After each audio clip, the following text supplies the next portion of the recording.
Hello বন্ধুরা, আজ আমি লাঞ্চে কি তৈরি করছি দেখুন। লাঞ্চে না তৈরি করে নিয়েছি বাসন্তী পোলাও আর কষা আলুর দম। আর এই বাসন্তী পোলাওটা আমি কিভাবে করলাম সেটা আপনাদের সঙ্গে শেয়ার করব।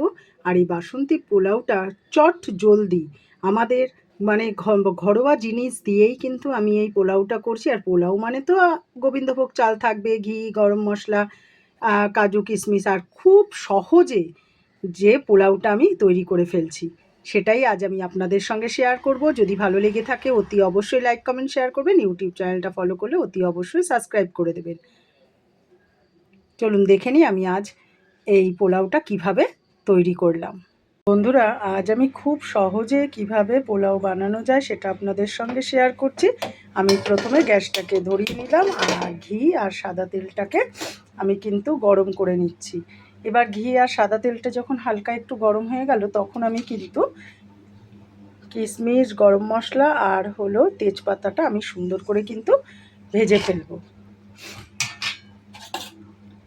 এটা ভেজে আমি কিন্তু তুলে ফেলবো।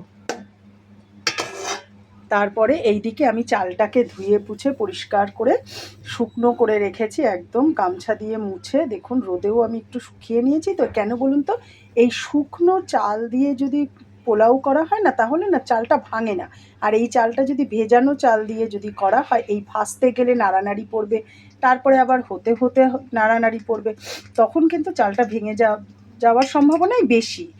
তাই আমি কি করি, সব সময় চালটাকে ধুয়ে আগেই শুকিয়ে রেডি করে নিই। আর এইদিকে দেখুন আমার কিন্তু কিশমিশ আর কাজু ভাজা হয়ে গেছে। আমি কিশমিশ আর কাজু ভাজাটাকে কিন্তু আর তুলবো না, আমি কিন্তু এর মধ্যেই কিন্তু আমি এই চালটাকে দিয়ে নাড়াচাড়া করে নেব। খুব তাড়াতাড়ি হয়ে যাবে কিন্তু। দেখুন বেশ ভালোভাবে দেখেছেন তো কীরকমভাবে কিশমিশগুলো ফুলে উঠেছে। দেখুন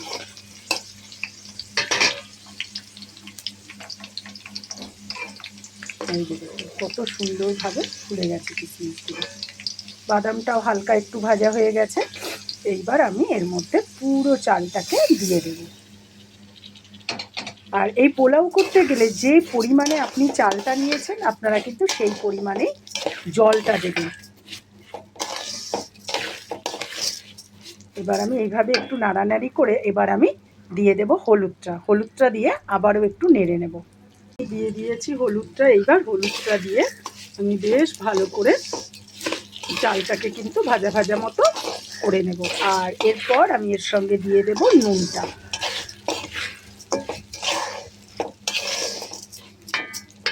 ভাতটুকু হতেই আপনার যতটুকু টাইম, পোলাওতে এমন কিছু সময় লাগে না। এবার আমি পরিমাণ মতো দিয়ে দিলাম নুনটা, দিয়ে আবারও আমি বেশ ভালো করে নাড়াচাড়া করে একটু ভেজে নেব। তারপরে দিয়ে দেব আমি গরম জলটা। গরম জলটা দেওয়ার আগে আমি একটু আদা কুচি দিয়ে দিচ্ছি। দেখুন আমি কিছুটা আদা ঝিরিঝিরি করে নিয়েছি, এবার আমি দিয়ে দেবো। আপনারা আপনাদের পরিমাণ মতো দেবেন। আর দেখুন আমি না দুটো কাঁচা লঙ্কা দিয়েছি। অনেকে একদম মিষ্টি মিষ্টি খেতে পছন্দ করে না, একটু ঝাল মিষ্টি নুন মতো হলে কি খেতেও ভালো লাগে। আর পোলাও মানেই একটু মিষ্টি মিষ্টি হবেই। আর দেখুন আমি মাত্র দুটো কাঁচা লঙ্কা ছিঁড়ে দিয়েছি। আদাটা দিয়েও কিন্তু বেশ ভালো করে নেড়ে চেড়ে নিলাম। এইবার আমি দিয়ে দেব গরম জলটা।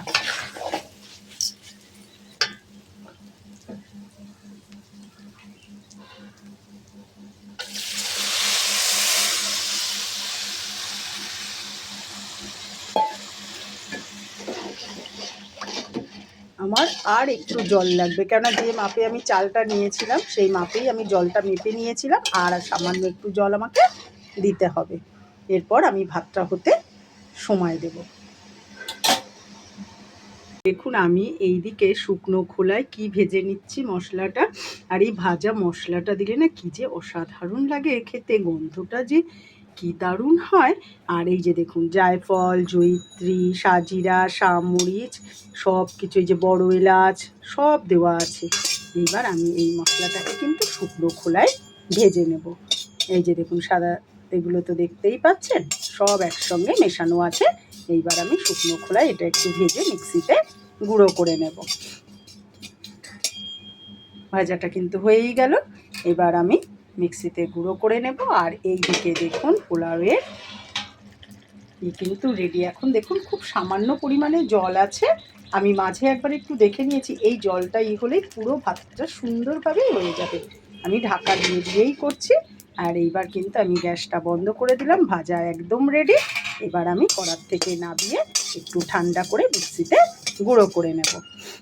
এখন বন্ধুরা আমি কিন্তু মিক্সিতে গুঁড়ো করে ফেললাম। আর এই যে দেখুন কী যে ফ্লেভারটা অসাধারণ বেরিয়েছে না, কি আর বলবো। এই ভাজা মশলার গন্ধটার একটা আলাদা। এবার আমি দেখে নেব ভাতটা কতটা হলো। পোলাওয়ের ভাতটা তো সুন্দরভাবে হয়েই গেছে। আর দেখুন কতটা ঝরঝরে হয়েছে। এখন কিন্তু আমার গ্যাসটা কিন্তু একদম কমানো আছে। আর দেখুন, দেখতে পাচ্ছেন তো একদম ঝরঝরে ভাত হয়ে গেছে পোলাও। এইবার আমি দিয়ে দেব সামান্য পরিমাণ মতো মিষ্টিটা। আপনারা আপনাদের পরিমাণ মতো দেবেন, আমি আমার পরিমাণ মতোই মিষ্টিটা দিচ্ছি।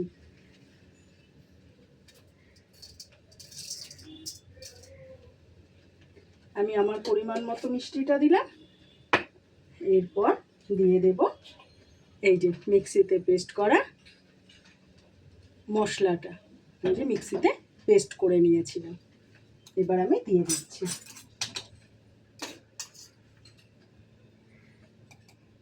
আপনারা আপনাদের পরিমাণ মতো দেবেন, আমি আমার পরিমাণ মতো কিন্তু মশলাটা অ্যাড করলাম। আমি কিন্তু যতটা মশলা করেছি ততটা মশলা কিন্তু আমার লাগেনি। এটা আমি আবার অন্য রান্নায় ব্যবহারও করতে পারবো। এবার আমি দিয়ে দেব গোলাপ জল আর মিঠা আতর। তা আমি একটা বাটি নিয়েছি, আমি বাটির মধ্যে মিঠা আতর আর গোলাপ জলটা এক জায়গায় করে নিচ্ছি।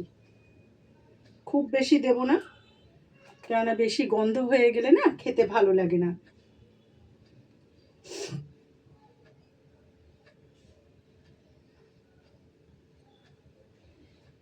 খুব অল্প পরিমাণেই কিন্তু মিঠা আতরটা দিয়ে দিলাম। এবার আমি মিশিয়ে নিচ্ছি।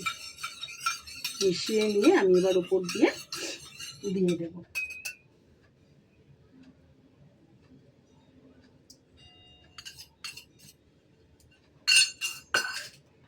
এবার আমি আবারও একটু নেড়ে নিচ্ছি। আর এইভাবে খুব তাড়াতাড়ি কিন্তু আপনারা কিন্তু এই পোলাওটা কিন্তু খুব তাড়াতাড়ি খুব সহজেই আমি পোলাও ব্যবহার করাটা দেখালাম। আপনাদের বললাম না, এই পোলাওয়ের ভাতটুকু গোবিন্দভোগ চালটুকু ফুটে আসতেই যতটুকু টাইম, পোলাও কিন্তু খুব তাড়াতাড়ি হয়ে যায়। আর দেখুন কতটা ঝরঝরে। একটু ঢাকা দিয়ে দিয়ে করলে জলের পরিমাণটাও, আমি যদি সবসময় যদি বাড়িয়ে রেখে দিই তাহলে কি জলটা শুকিয়ে যাবে, ভাতটা ঠিক মতো হবে না। কিন্তু দেখুন আমি আপনাদের দেখিয়েছি ঢাকা দিয়ে দিয়ে করাতে কত সুন্দরভাবে পোলাওয়ের ভাতটাও হয়ে গেছে এবং ঝরঝরেও হয়েছে। আর এটা যখন নাকি একটু থাকবে না তখন আরও ঝরঝরে হয়ে যাবে। আমি যেহেতু হলুদটা দিয়েছি তাই এটা বাসন্তী পোলাও হয়ে গেছে। আপনারা কিন্তু হলুদ ছাড়াও কিন্তু করতে পারেন। দেখুন আর কি সুন্দর যে ফ্লেভারটা। এরপর তো ঘি দিলে আর কোনো কথাই নেই। এবার আমি সব শেষে দিয়ে দেব ঘিটা। ঘিটা দিয়ে নেড়ে চেড়ে আমি কিন্তু ঢাকা দিয়ে দেব। এবার আমি দিয়ে দেব ঘিটা। এই যে দেখুন, এবার আমি পরিমাণ মতো দিয়ে দেবো ঘিটা। আর ঘিটা একটু বেশি দিলেই ভালো লাগে।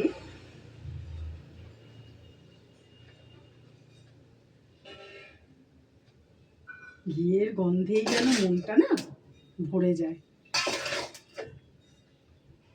এভাবে আপনারা অতি অবশ্যই কিন্তু করে খাবেন। খুব সাধারণভাবেই কিন্তু আমি পোলাওটা আজকে তৈরি করে দেখালাম আপনাদেরকে। যে কথা বলতে বলতে গরম হাত দিয়ে ফেলছিলাম।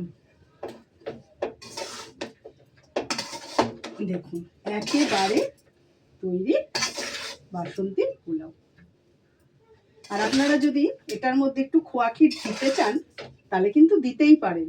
তো আমার কাছে আজকে না সত্যি কথা খোয়া ক্ষীর নেই, তাই আমি আজকে আর দিলাম না। আর আপনারা কিন্তু যদি খোয়া ক্ষীর দিতে যান তাহলে কিন্তু এই ওপর দিয়ে গ্রেট করে একটু খোয়া ক্ষীর দিয়ে দিলে কিন্তু অসাধারণ, তাহলে তো আর কোনো কথাই হয় না। আর এই যে ঘিটা দিয়েছি না, আর এই গোলাপ জল, মিঠা আতর, এর যে ফ্লেভারটা বেরোচ্ছে কি যে বলবো আপনাকে।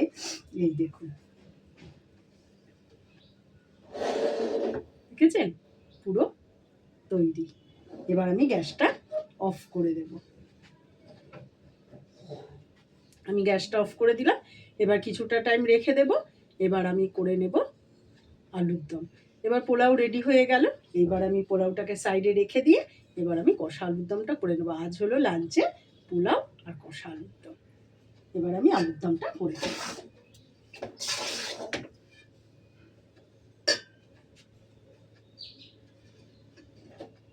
দেখুন বন্ধুরা, কীরকম ঝরঝরে হয়েছে তো, আর কি যে ফ্লেভারটা বেরিয়েছে। আর পোলাও মানে একটু মিষ্টি মিষ্টি হবে। আমি কিন্তু সামান্য 2টো কাঁচা লঙ্কা মাত্র দিয়েছি। আর আপনারা যদি মনে করেন কাঁচা লঙ্কা দেবেন না, দেবেন না, তাতে কোনো অসুবিধা নেই। আর আপনারা যদি একটু খোয়া ক্ষীর দিতে পারেন তাহলে তার কোনো কথাই নেই। কিন্তু আমি তো সত্যি কথা আমার কাছে নেই, তাই আমি দিতে পারলাম না। আপনাদের কাছে যদি থাকে আপনারা চেষ্টা করবেন দেওয়ার। আর এই গোলাপ জল, মিঠা আতর খুব অল্প পরিমাণে, মানে জাস্ট গন্ধটার জন্য। কেননা এটা দিলে না আমরা নিজেরাই তো দুপুরে খাবো বলুন, আমরা বাড়ির লোকেরা, তাই জন্য বেশি পরিমাণে গন্ধ দিয়ে যাতে কম খেতে পারি সেরকম করে তো কোনো লাভ নেই। তাই আমি কিন্তু খুব অল্প পরিমাণেই দিয়েছি। এরপর আমি আলুর দমটা করে নেব। আর এই আলুর দম যখন করব তখন কিন্তু আমি এই মশলাটা কিন্তু আজকে ব্যবহার করব। আর যদি ভালো লেগে থাকে অতি অবশ্যই লাইক কমেন্ট শেয়ার করবেন। ইউটিউব চ্যানেলটা ফলো করলে অতি অবশ্যই সাবস্ক্রাইব করে দেবেন। আর এইরকমভাবে অতি সাধারণভাবে আমি আপনাদেরকে করে দেখালাম, আপনারা কিন্তু অতি অবশ্যই করে খাবেন। আমরা ভাবি ফ্রাইড রাইস, বিরিয়ানি, পোলাও এগুলো বানাতে গেলেই কিন্তু অনেক ঝামেলা, কিন্তু আমার মতে মনে হয় যেন যে পোলাও তো ভাত ডালের থেকে অনেক বেশি সুবিধা। একটা তরকারি করলেই কিন্তু পোলাও রেডি হয়ে যায়। এদিকে আমার পোলাও হয়ে গেল, আর এদিকে শুধু আলুর দম করলেই কিন্তু আজকে লাঞ্চ আইটেম হয়ে গেল। কিন্তু দেখুন আমরা যখন নাকি ভাত, ডাল, তরকারি, একটা ভাজা, কত কি লাগে বলুন তো।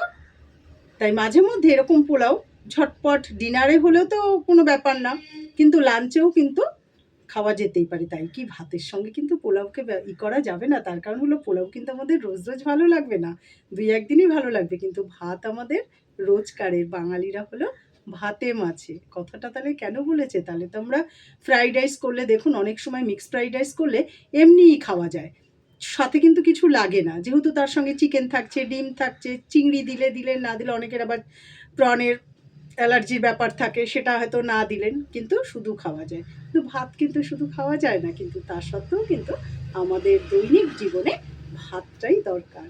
তাই আর বেশি কথা বললাম না, এবার আমাকে কিন্তু আলুর দমটা করতে হবে। এদিকে বেলা হয়ে যাচ্ছে, আর আজকে ঠাকুর করে কিন্তু অনেকটা বেশ ভালো রোদ উঠেছে, তাই অন্য কাজও কিন্তু করতে হবে। তাই চলুন এইবার টাটা। আর এবার দেখা হবে আপনাদের সঙ্গে আমার একটা অন্য রান্না। আর আমি আলুর দমটা করার পর পুরো আলুর দমটা আপনাদের সঙ্গে শেয়ার করতে পারবো না, কিন্তু আলুর দমটা করে আপনাদের সঙ্গে শেয়ার করব যে লাঞ্চে রইল তাহলে কি আমাদের পোলাও আর আলুর দম। এভাবেই আজকে লাঞ্চটা আমি আপনাদের সঙ্গে শেয়ার করলাম। টাটা।